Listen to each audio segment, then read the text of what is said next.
It was a warm summer afternoon, and there was a flutter of excitement in my chest.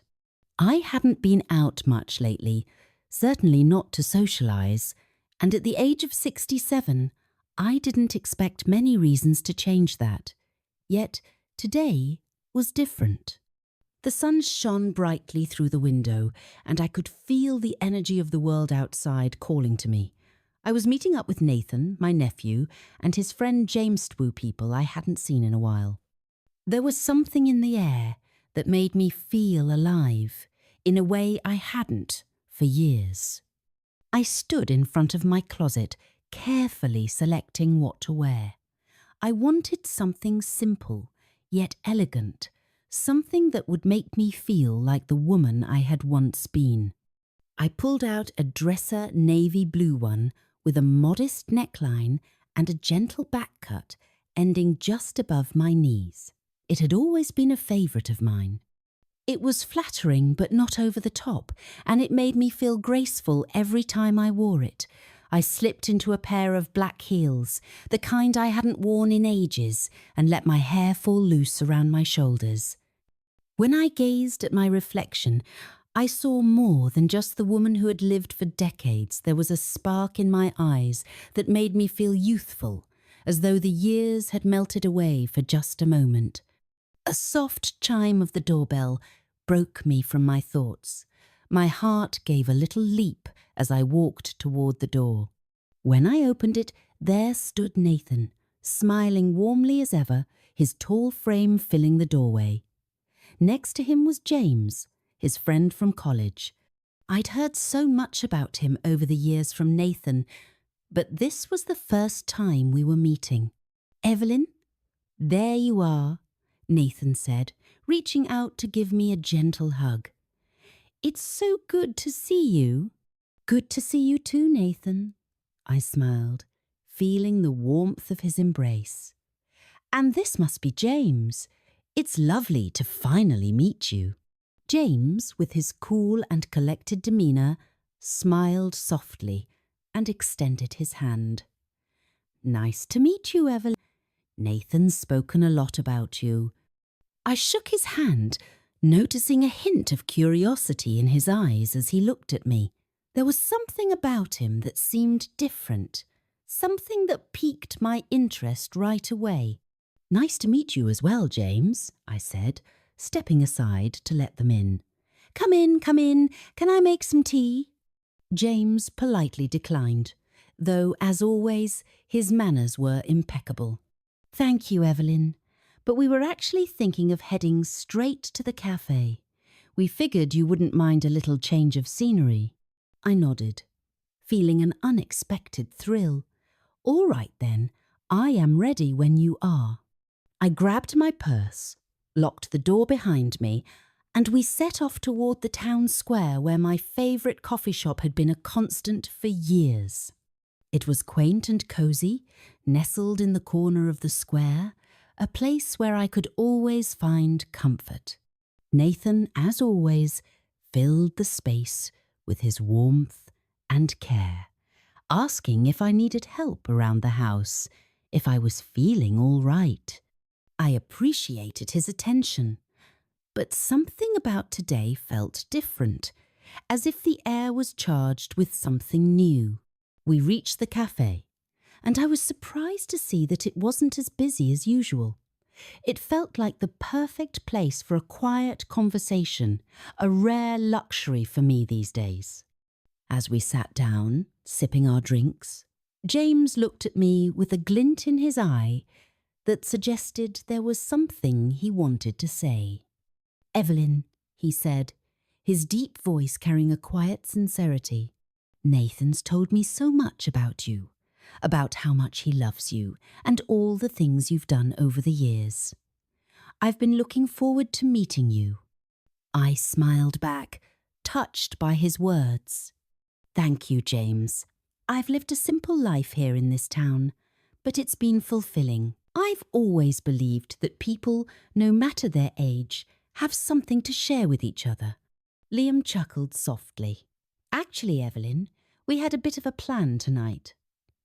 He winked at me mischievously. We want to take you up to Lookout Hill. The view from there is incredible, especially at sunset." I hesitated for a moment, considering the idea. It had been years since I had been to the lookout point, and the memories of past visits danced in my mind. But something about Nathan's excitement and the energy in the air made me want to say yes. "You are trying to get me into an adventure, huh?" I said with a grin, feeling a rush of unexpected spontaneity. "All right then, let's go." The three of us piled into Nathan's car, and the drive to Lookout Hill was filled with laughter and stories. Nathan's jokes kept us in stitches, his humour always finding a way to bring lightness into any situation. But every now and then I would glance at James, who sat silently, watching the world go by with an almost contemplative look. It was a quiet kind of intensity in his eyes that drew me in, though I couldn't explain why. As we arrived at the top, the sun was beginning its descent, painting the sky in shades of orange and pink. The view was nothing short of breathtaking, just the way I remembered it, though somehow, tonight, it felt different. There was a certain stillness in the air, a quiet peace that seemed to envelop everything. We stood at the edge of the hill, looking out over the town below. In the silence that hung between us, I could feel a connection forming, something subtle but undeniable. It was as if the three of us, standing there together, were somehow united by this moment. I felt the presence of Nathan beside me, always familiar and comforting, and yet there was something in James's quiet gaze that made my heart race in a way I hadn't expected. "It's beautiful, isn't it?" Nathan said, breaking the silence with a smile. "It kind of makes you feel free, like anything is possible." I nodded, my eyes still fixed on the horizon. "Absolutely," I whispered, my voice trailing off. It was more than just the view. It was the feeling of being alive, of being present, of being here with them. James stepped closer, and before I could fully process the movement, I felt his hand gently rest on my shoulder. The touch was light, yet it sent a rush of warmth through me, surprising me with its intensity. I turned to look at him, meeting his gaze, and for a brief moment it felt as if time had paused. I was standing between two people I cared for with a familiar, reassuring presence, and the other with an intriguing, quiet intensity that seemed to reach deeper than words could express. "Isn't it nice to just live in the moment?" James murmured, his voice soft and steady. I glanced back out at the view, the setting sun casting its final glow across the landscape. There was something about being there in that moment that made me feel more alive than I had in years. But at the same time, I knew there was a line I wasn't sure I was ready to cross. But the night air was still, and the moment felt too precious to overthink. Slowly, I turned my head, and I felt the light brush of James's fingers graze mine.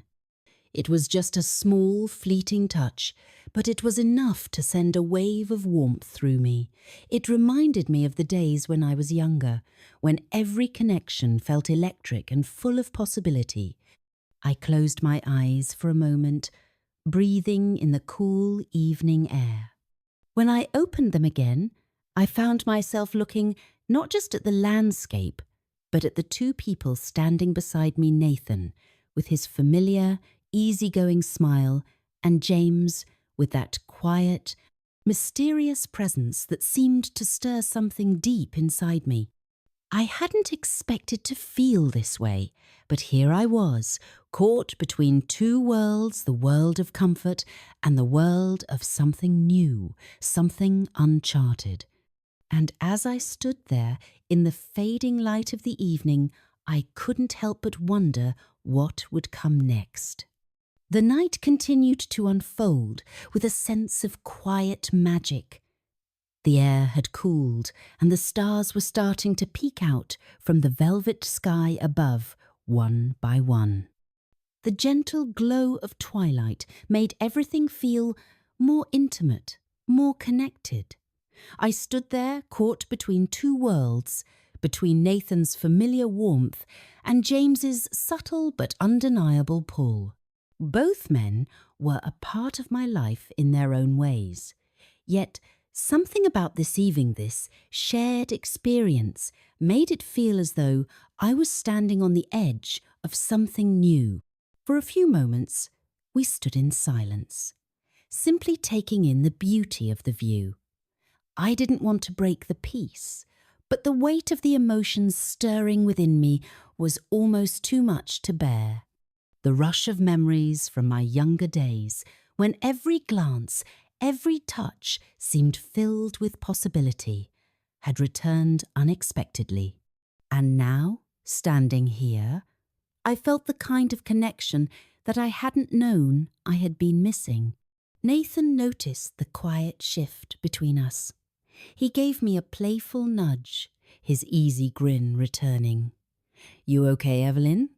he asked, his voice filled with a teasing note, though I could hear the care behind it. I turned to face him, offering a soft smile of reassurance. "I am fine," I said, my voice more thoughtful than I intended. "It's just been a while since I've shared a moment like this." Nathan seemed to understand. He always had a way of sensing when something deeper was at play.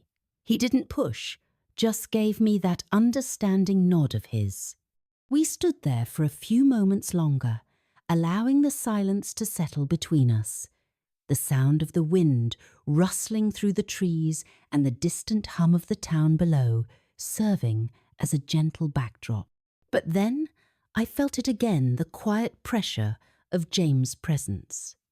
I glanced over at him, and as if he had been waiting for me to meet his gaze, his eyes locked with mine. There was something unspoken in the look he gave me, something both comforting and unsettling all at once. His gaze softened, and without a word, he leaned in slightly, his shoulder brushing mine as he came.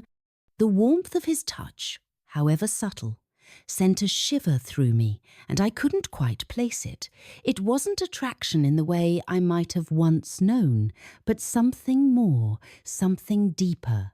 It was as if, in that moment, I wasn't just standing with two men, but with the past and the present, both alive in a way that felt almost surreal. It felt like we were all connected, as if the universe had chosen this particular night for this particular moment, and we were all meant to share it. James' hand moved slightly, his fingers grazing the back of my hand, a delicate touch that was so fleeting, yet it sent a ripple through me. It wasn't anything overt. It wasn't about passion or desire. It was simply an acknowledgement of presence, of connection. He didn't need to say anything. His gesture spoke volumes. I exhaled slowly, my heart beating a little faster than before. I wasn't sure what to do with the feelings that had suddenly awakened inside me, but I knew I couldn't ignore them. I hadn't expected to feel this way tonight, least of all with James. But somehow he had found a way to reach something inside me, a part I thought had long since gone dormant. A few more moments passed before I pulled my hand away gently, needing a bit of space to process everything that was happening inside me. I didn't pull away because I was uncomfortable, but because I wasn't quite ready to face the intensity of what was starting to form between us. And I didn't want to do anything that might make Nathan uncomfortable either. I turned my attention back to the horizon, letting the cool evening air steady my thoughts. The stars above were twinkling brighter now, a reminder that the world continued on, that life had a way of moving forward regardless of what we were feeling in the moment. James didn't say anything either. He simply stood there, still and calm, as though waiting for me to make sense of it all in my own time. And for that, I was grateful. There was a quiet understanding between Yuson that didn't need to be voiced. The connection we had, however subtle, was enough. The night was growing later, and the chill of the air was beginning to settle in. I realized it was time to head back. Nathan seemed to sense it too, and with a soft chuckle, he turned toward the path leading down to the car. "Well, I think we should head back," he said. "It's getting late, and I am sure Evelyn doesn't want to be out here too long. Plus, I am sure you two have had enough of my jokes for one night." We all chuckled, the tension of the moment easing just a bit. I felt a strange mix of relief and reluctance. I wasn't quite ready to leave, but I knew the night had already given me more than I expected. The drive back to the car was filled with more light-hearted banter. Nathan, of course, kept the conversation flowing with his usual stories, but this time something felt different. I wasn't as focused on the words he was saying as I was on the quiet presence of James beside me and the way the evening had unfolded in ways I couldn't have imagined. We reached the car, and as we got in, I felt a subtle shift in the air. Something was different, but I wasn't sure what. The ride back to town felt longer than usual, though it wasn't particularly far. My mind kept wandering, replaying moments from the evening quiet way James had touched my shoulder, the small but meaningful brush of his fingers against mine. It was a connection, I knew that much. But whether it was something that would continue, something that would develop into more, or simply a fleeting moment in time, I couldn't yet say. As the car rolled through the town, the familiar streets passing by, I found myself sinking into a quiet reflection. Nate's voice filled the space around me, but I wasn't fully listening. My thoughts were somewhere else on the quiet bond that had begun to form between James and me, on the way the evening had stirred something inside me that I thought had long been dormant. We arrived back at my house, and the three of us lingered in the driveway for a moment, the night air cool against our skin. I wasn't ready to say goodbye, but I also wasn't sure what else to say.